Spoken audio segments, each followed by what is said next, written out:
May kakaibang aktibidad sa mga bansa ng NATO na nagpapahiwatig na tila nagsimula na ang malaking digmaan o napakalapit na nito. Dumarami ang mga bansang palihim na nililipat ang ekonomiya sa militar. Unang gumawa nito ang Estados Unidos ng Amerika. Ang administrasyon ni Donald Trump ay lumapit sa Kongreso na may kahilingan para sa malaking pagtaas ng budget sa militar upang pondohan ang pagbili ng armas, modernisasyon ng hukbong sandatahan at ang digmaan sa Iran.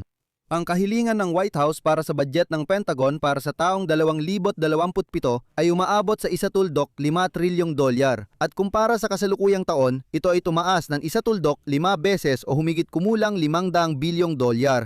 Nagdesisyon ang Pransya na dagdagan ang produksyon ng drone at bomba at lumipat sa ekonomiya ng digmaan. Inihanda ng mga autoridad ng Pransya ang bagong batas para sa planong militar at nagsimula ng tumugon ang European Union. May mga programa na aktwal na naglilipat ng maraming pabrika, mga sibilyang pabrika sa paggawa ng armas at mga bala.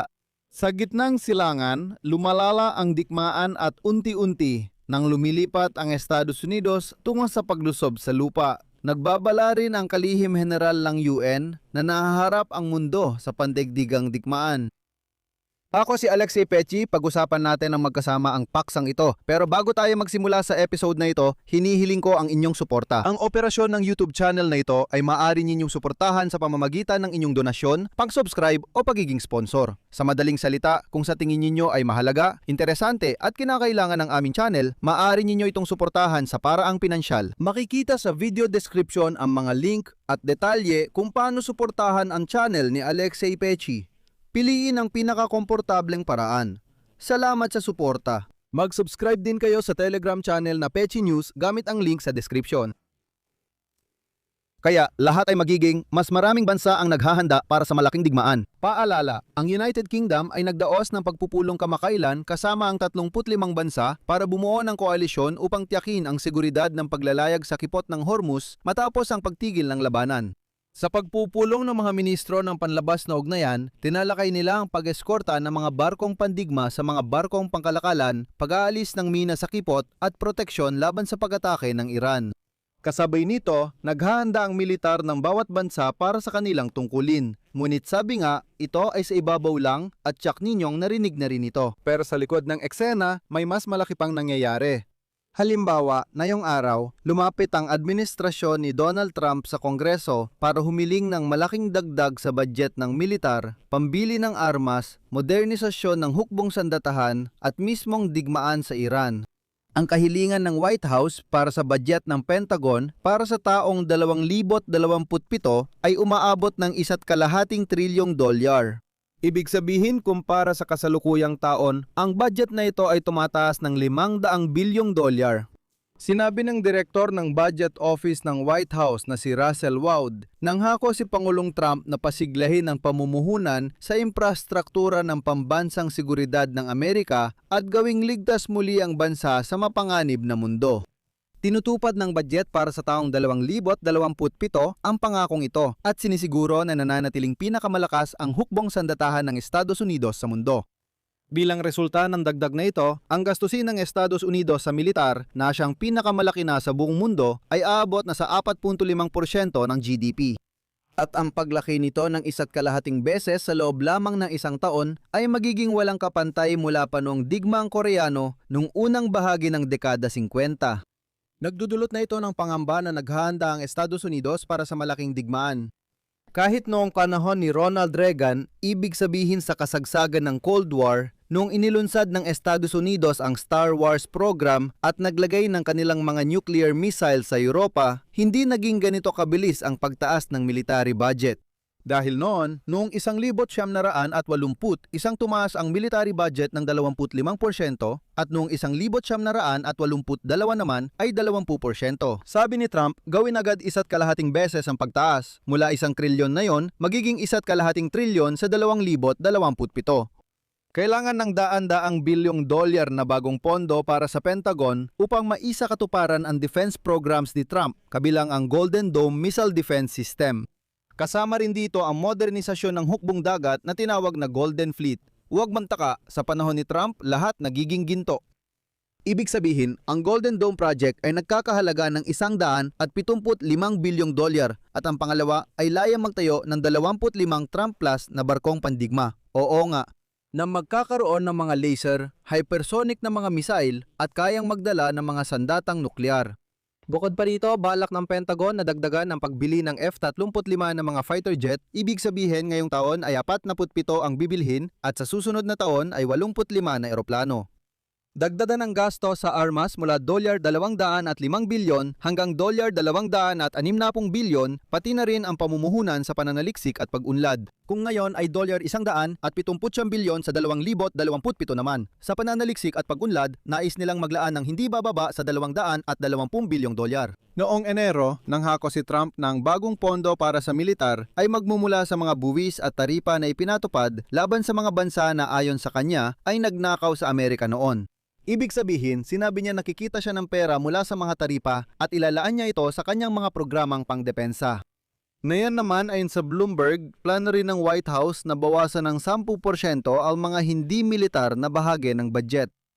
Binanggit din ang pagputol sa $15 bilyong na subsidya para sa berdeng enerhiya. Ibig sabihin, sinisimula ng bawasan ni Trump ang ibang bahagi ng budget tulad ng mga programang panlipunan. Sabi niya, maganda ang medical na insurance pero gagamitin ang pera para sa digmaan. Ang berdeng enerhiya rin ay aalisin para dito. Kahit nangako siyang gagamitin ang sarili niyang taripa, hindi naman natuloy. Kasabay nito, nagdesisyon ang Pransya na paramihin ng ilang ulit ang produksyon ng mga drone at bomba. Lumipat sa ekonomiyang pangdigma, dito naging interesante ang kwento. Inihanda ng mga otoridad ng Pransya ang isang panukalang batas para sa bagong bersyon ng batas ukol sa planong militar. Ayon dito, sa taong 2030, ang bansa ay magpapalawak ng malaki sa produksyon ng mga drone, mga bombang panghimpapawid at mga misil. Ang proyekto ay naglalayong dagdagan agad ng 400% ang reserba ng mga loitering munition gaya ng mga drone na kamikaze. Ang bilang ng mga pinapatnubayang bombang inihuhulog mula sa himpapawid gaya ng AASM Hammer ay tataas ng 240% at ng 30% naman sa mga misil na Aster at Mica. Ang plano na may pondong 8.5 bilyong euro ay opisyal na ihahayag sa ikawalo ng Abril. At ayon sa dokumento, narito ang sinasabi, CP. Isinasagawa ang mga hakbang na ito upang ihanda ang ekonomiya para sa panahon ng digmaan. Makikita ang mga pagsisikap na ito sa pagtaas ng bilang ng mga order at paghahatid ng mga armas. Gayon din sa pag-aangkop, gayon din ang industrial na infrastruktura sa pamamagitan ng magkatuwang na pagpupundo ng mga prioridad na kapasidad sa produksyon. Nauna nang sinabi ni General Dominic Tardif, ang dating Deputy Commander ng Air Force ng Pransya, na ang bansa ay kumukuha ng karanasan mula sa Ukraine sa pakikidigma, lalo na sa aspeto ng pagpapaunlad ng kakayahan. Isa sa prioridad ni General Dominic Tardif ay ang paghahanda ng hukbong impapawid ng Pransya laban sa posibleng pag-atake ng Russia sa NATO na binalaan na rin noon ng hepe ng staff. Обороны Франции генерал Фабьен. At ngayon, ilalahad ko ang pahayag ni General Dominic Tardif. Hindi malabong subukan ng Russia ang tibay ng NATO sa pagitan ng 2028 at 2029. Mabilis umunlad ang Moscow sa teknolohiya, minomodernisa ang mga drone na Shahed, misil at mga sensor ng mga eroplanong pandigma. Dahil imilalaan nila ang malaking bahagi ng kanilang pambansang yaman sa industriya ng depensa, natural na nagkakaroon ng malalaking tagumpay ang kanilang mga organisasyong pangdisenyo. Bukod sa mga misil at drone na ipinakita ng digmaan ng US at Israel laban sa Iran, na kailangang marami, isinama ng Pransya sa bagong plano ang posibilidad ng pagbuo ng bagong tangke.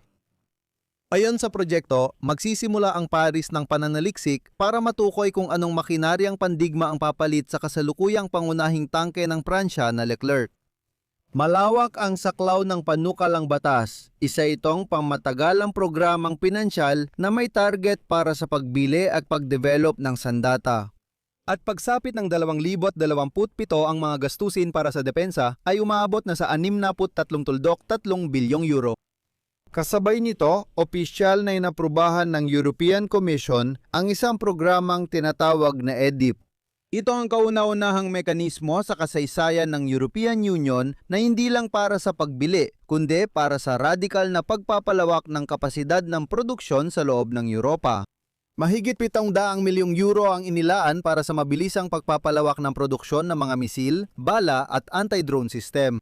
Nililinaw ko na hindi ito 700 milyong euro para sa pagbili ng misil, kundi para palawakin ang produksyon. Mahalaga itong maintindihan.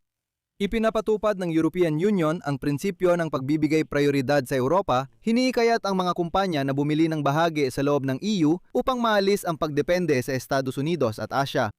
At ang punto dito, halimbawa, ang mga higanteng kumpanya ng sasakyan tulad ng Volkswagen o Renault ay nagre-retool na ng kanilang mga linya ng produksyon para sa paggawa ng armas. Handa pa ngang maglaan ng pondo ang European Union para dito. Hindi lang handa, kundi naglalaan lang nga. Bukod pa rito, ayon sa mga ulat noong ika-3 ng Abril, pinag-uusapan ng mga bansa sa EU ang pagbibigay ng pautang, isang napakalaking pautang na aabot sa 100 bilyong euro para sa mga pangangailangang pangdepensa para sa susunod na 2 taon. Itong pera ay gagamitin upang bumili ng mga armas na gawa sa Europa.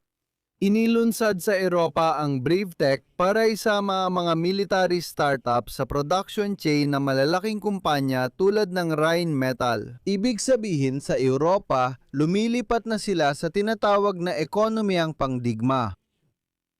At lahat ng ito ay konektado sa mga nangyayari sa gitnang silangan. Paalala ko lang, tulad ng nabanggit ko kanina, sinabi ni Kalihim General ng UN Antonio Guterres na papalapit ang mundo sa malaking digmaang pandaigdig.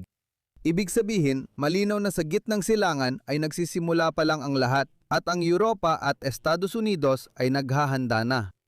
Dito ko ilalagay ang 3 tuldok. Ibahagi ang inyong opinyon at mga konklusyon sa mga komento sa ilalim ng episode na ito. Mag-subscribe kayo sa channel, napakahalaga nito. Pindutin ang kampanilya at huwag kalimutang mag-like. Kung naging kapaki-pakinabang at interesante sa inyo ang impormasyon, maaari ninyong suportahan ang trabaho ng YouTube channel na ito sa pamamagitan ng inyong donasyon, halimbawa gamit ang QR code sa inyong mga screen o sa mga link sa description ng video na ito. Yun lang po, ingatan ninyo ang inyong sarili. Paalam sa lahat.